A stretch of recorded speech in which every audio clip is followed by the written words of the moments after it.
هاي العلوة اجيت انا الى واحد بياع اللي يبيع الخضرة والفواكه، قعدت يمه اجى فلاح جايب صناديق خشبية هسه شبيها ما ادري.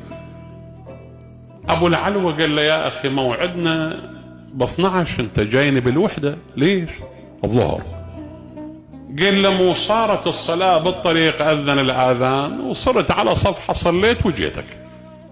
قال له ما مشكلة، الصناديق خشبية متساوية الأحجام مغلقة ما أعرف شكو بها. قال له ايش بيها الصناديق؟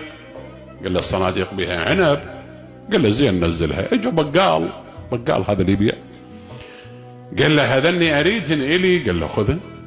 خلوهن على القبان ميزان، وزنوا الصندوق الأول طلع 50 كيلو، الثاني 50، الثالث 50، وزنوا الصندوق الرابع طلع 70. طيب هذا البقال صفن اشو المادة نفس المادة والحجم نفس الحجم، هذني 50 هذا 70، ليش؟ قال له ليش هذا 70؟ ابو العلوة قال له والله ما ادري، نفتح الصندوق ونشوف.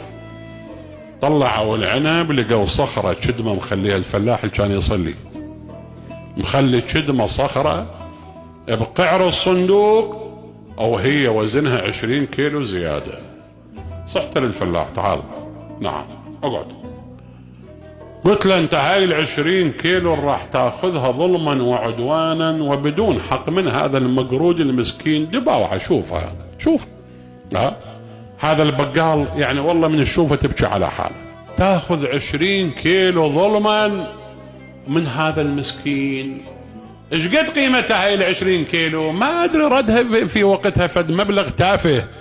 قلت له وجبت له هذا وخليته بجيبك، انت شنو شبعت قناعت؟ قال لي ها. قلت له لا انت متوه، انت لو شكو عملة بالعالم وذهب وفضة اضعها في جيبك انت لا تشبع ولا تقنع.